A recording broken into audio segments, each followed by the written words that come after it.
야, 근데 미친 짓이야. 이게 나는 초박봉이야. 초박봉 기자이기 때문에 신축 아파트에 살지를 못해. 구축 아파트, 신축 아파트 말 그대로 구축은 오래전에 지은 아파트, 오래된 아파트를 말하고 신축 아파트는 새로 지은 아파트지. 근데 이게 구축이냐 신축이냐를 바라보는 관점은 사람마다 다 기준이 다른 것 같더라고. 근데 사실 나도 사회초년생이거든. 나 같은 사회초년생 그리고 신혼부부들까지도 끝나지 않는 고민인 것 같아. 나는 결론적으로 말하면은 구축 아파트. 구축이 신축에 비해서 살기 좋아서 구축이라고 말하는 게 아니라 보편적인 대구의 사회초년생들이 신축 아파트를 분양받기가 너무 까다로워. 나는 2010년부터 청약통장에 이제 매월 꼬박꼬박 납입을 했었거든. 일정 금액을. 이게 벌써 지금 10년도 훌쩍 넘었는데 야, 아무리 해도 이게 가점이 안 올라. 나는 1인 가구란 말이야. 내가 지금 부양가족이 없잖아. 근데 나 같은 1인 가구가 아무리 무주택 기간이 오래되고 매월 이렇게 꼬박꼬박 청약통장에 돈을 넣는다고 해서 이 가점이 무슨 짓을 해도 안 오르더라고. 가점제 말고 추첨제로 이렇게 청약을 하면 되지 않겠냐라는 말도 있는데 내가 살고 싶은 아파트는 남들 눈에도 좋아 보이기 마련이거든. 그러니까 이게 경쟁률이 뭐 수십 대 1을 호가하는 거는 이게 뭐 일도 아닌지라 나도 이게 부동산에 관심이 많아가지고 몇 번 신청을 해봤거든? 안 되더라고. 그때부터 이게 진입장벽이 정말 조금 높다 이런 생각이 들더라. 야, 장난 아니야. 오케이, 그러면은 뭐 경쟁이나 이런 것들 신경 쓰지 말고 그냥 너 신축 아파트 분양받게 해줄게, 들어가서 살래? 라고 물어보면 많은 사람들이 산다고 얘기할 것 같아. 근데 이게 문제가 뭐냐면은 분양가. 요즘 대구 지역에 그래도 이제 지리적으로도 조금 중심부에 있고 이렇게 생활 편의시설 같은 것들이 다 갖춰진 지역에서 분양하는 신축 아파트들 같은 경우에는 분양가가 5, 6억 원이 넘는 거는 일도 아니거든. 근데 이 5, 6억 원을 마련할 수가 있냐는 거지. 그러니까 수성구 같은 경우에는 걔 또 대출이 또 이게 막혔어요. 그래서 제한적인 대출밖에 못 받거든. 그러니까 더더구나 힘들고. 근데 다른 구군이라고 해도 5, 6억 원을 어떻게 이렇게 쉽게 마련을 하니. 내가 26살 하반기 때부터 취업을 했거든. 그러니까 이게 내 동년배 남자들에 비해서 절대 이게 늦은 게 아니야. 20살에 대학교 입학, 대학교 4년이잖아. 남자 같은 경우에는 군대 갔다 오니까 또 군대 2년 이렇게 하면 26살이야. 처음에 나도 이제 사회인이 되니까 진짜 차곡차곡 모아가지고 집 사야지 라는 개념이 굉장히 강했었는데 야, 진짜 옷을이잖아.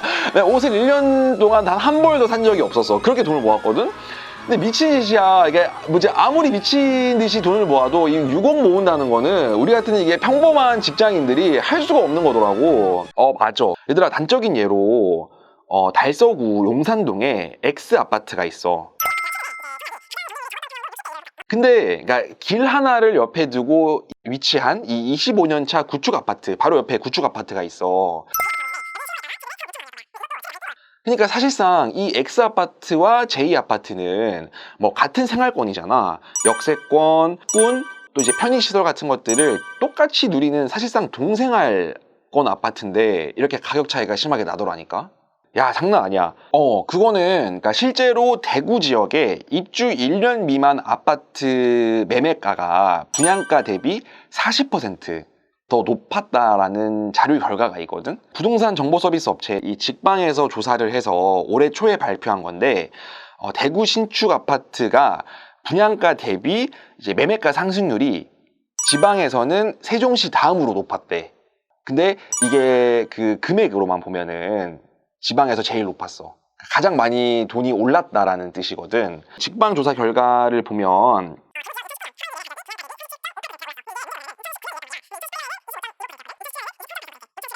그러니까 이게 대구 지역은 2016년부터 2019년까지 매년 가면 갈수록 신축 아파트들이 가격이 훨씬 더 많이 뛰었다는 거를 증명을 하거든. 반면 구축은 어떠냐?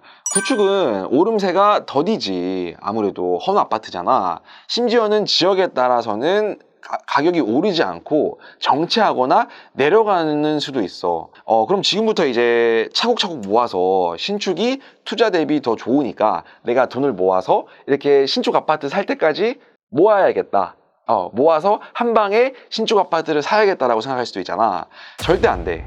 절대 안 돼. 내 월급이 오르는 속도보다 우리 물가가 오르는 속도가 훨씬 더 빠르기 때문에 아무리 내가 월급을 모으고 있어도 자고 일어나면 아파트 값이 올랐거든? 그래서 나는 이 방법은 좀 비추천을 하고 싶고, 만약에 네가 부동산 하락론자라면은 뭐 내려가는 집값 속에서 신축이든 구축이든 다 똑같이 내려갈 거 아니야.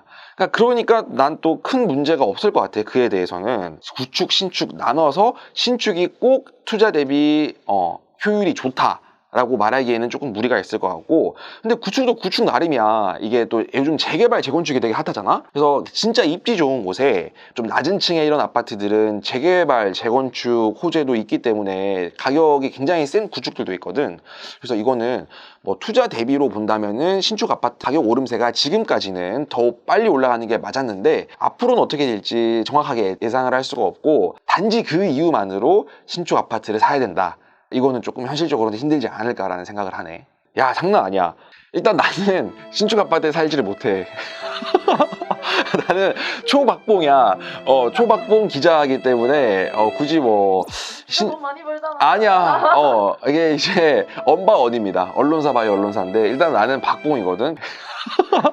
범어동에, 대구 수성구 범어동에 피 아파트라고, 여기가 이제 입주한 지 1년이 채 안 된 새 아파트거든. 사실 구축 아파트와 신축 아파트에 가장 많이 거론되는 장단점 중에 주차 문제가 있어. 근데 신축 아파트는 아무래도 새 아파트니까 주차 대수도 세대별 주차 대수가 최소 그래도 한 대는 넘는단 말이야. 근데 구축 아파트는 뭐 지하 주차장이 없는 경우도 있고, 세대당 주차 대수가 0.6대 0.5대 이렇게 되는 경우도 있거든. 그러니까 주차하기가 정말로 전쟁이야. 신축 단점 같은 경우에는 나는 솔직히 말하면은 가격밖에 없는 것 같아. 돌이켜 생각해보면 내가 이거 없이 정말 불편할까? 정말 못 살까? 라는 생각을 해보면은 또 그렇지도 않거든. 이 장치들이 내 삶을 편리하게는 해주지만, 그렇다고 내 삶을 막 혁신적으로 이렇게 진보시켜주는 그런 느낌은 못 받았단 말이야. 아파트는 가성비로 사는 게 아니라고는 많이 하시는데, 이 돈을 주고 내가 이것들을 누리기에 가성비가 과연 타당한가라는 생각을 하면 나는 아니라고 생각을 해. 구축은 내가 조금 할 말이 많을 것 같은데, 구축은 지금 내가 2년 이상 살고 있거든. 구축 살아보니 장점은 아무래도 이게 신축의 장단점이 또 이제 그대로 이어와서 구축의 장단점이 되는 것 같아. 구축의 장점은 아무래도 가격이야. 가격이 신축 아파트 대비 저렴해. 이미 인프라가 깔려있지. 상권, 학군, 편의시설 같은 인프라가 깔려있는 곳에 구축이 많고, 교통도 마찬가지고. 그러니까 이런 것들을 상대적으로 저렴하게 누릴 수 있다는 거는 장점이라고 생각을 했었거든. 그리고 한 가지가 구축 아파트 막연하게 생각하면 진짜 구릴 것 같잖아. 얘들아, 요즘 리모델링 기술이 얼마나 대단한 줄 아니?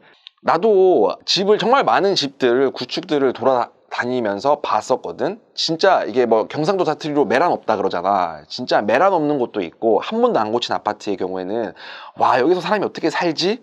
라는 생각이 절로 드는 아파트도 있었던 반면에, 비교적 최근에 리모델링을 했던 집은 야, 이게 이 아파트가 맞나? 이 아파트의 외관과 어울리나? 라는 생각이 자동적으로 들 정도로 정말 쾌적했거든. 그래서 만약에 혹시 구축에 관심이 있고 구축 매물을 계속 본다면, 가급적이면은 리모델링을 인테리어 말고 쓸 때 인테리어는 보지. 리모델링 한 아파트를 찾으면 약간 요런 불편함은 좀 줄어들 수 있지 않을까. 근데 그런 거 다 따져도 구축이 가성비가 굉장히 좋다는 거, 리모델링을 하면 정말 남부러울 것 없다, 이런 말을 좀 하고 싶어.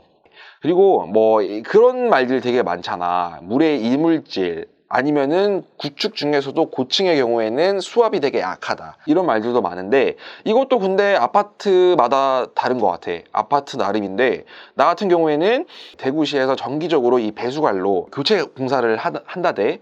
그래서 그런지 이게 물에 이물질이 섞여 있었거나, 혹은 이제 수압이 약해, 물이 쫄쫄쫄 흘러, 정전이 돼, 이런 경우는 한 번도 없었단 말이야. 그래서 약간 이런 것들도 너무 내가 직접 확인하기 전까지 걱정할 필요는 없을 것 같다. 오늘은 그러니까 내가 이제 아파트를 먼저 매매해본 입장에서 진짜 이게 실수요 주택 매매를 앞두고 많은 사람들이 고민을 하는 주제인 것 같아. 그래서 먼저 해본 자로서 뭐 조언이 아니라 이런 경험들을 설명을 한 거고, 혹시 또 궁금한 게 있거나 아닌데 나는 이렇게 생각하지 않는데 라고 생각하는 시청자들이 있으면 이렇게 또 댓글도 한번 달아주면은 나도 이걸 열심히 읽고 공부를 한번 해볼게. 많은 관심을 가져주길 바랄게. 얘들아, 다음에 봐. 안녕.